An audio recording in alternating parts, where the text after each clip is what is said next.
In Greek mythology, the Trojan War was waged against the city of Troy by the Achaeans after Paris of Troy took Helen from her husband Menelaus, king of Sparta. The war is one of the most important events in Greek mythology and has been narrated through many works of Greek literature, most notably through Homer's Iliad. The Iliad relates a part of the last year of the siege of Troy. The Odyssey describes the journey home of Odysseus, one of the war's heroes. Other parts of the war are described in a cycle of epic poems, which have survived through fragments. Episodes from the war provided material for Greek tragedy and other works of Greek literature, and for Roman poets including Virgil and Ovid. The war originated from a quarrel between the goddesses Athena, Hera, and Aphrodite, after Eris, the goddess of strife and discord, gave them a golden apple, sometimes known as the apple of discord, marked for the fairest.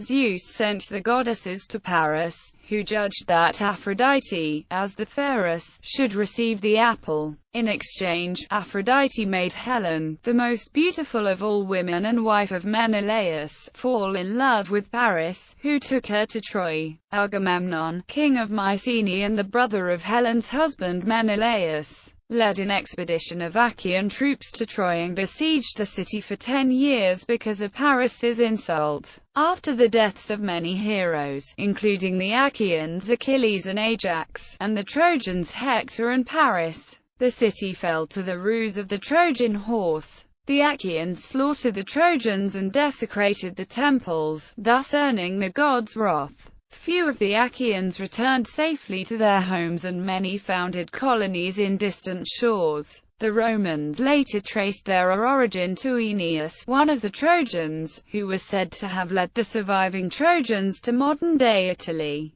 The ancient Greeks treated the Trojan War as a historical event that had taken place in the 13th or 12th century BC and believed that Troy was located near the Dardanelles in what is now Turkey. As of the mid-19th century, both the war and the city were widely believed to be non-historical. In 1868, however, the German archaeologist Heinrich Schliemann met Frank Calvert, who convinced Schliemann that Troy was at Hisarlik. Schliemann took over Calvert's excavations on property belonging to Calvert. This claim is now accepted by most scholars. Whether there is any historical reality behind the Trojan War is an open question. Many scholars believe that there is a historical core to the tale, though this may simply mean that the Homeric stories are a fusion of various tales of sieges and expeditions by Mycenaean Greeks during the Bronze Age. Those who believe that the stories of the Trojan War are derived from a specific historical conflict usually date up to the 12th or 11th centuries BC, often preferring the dates given by Eratosthenes, 1194 to 1184 BC, which roughly corresponds with archaeological evidence of a catastrophic burning of Troy via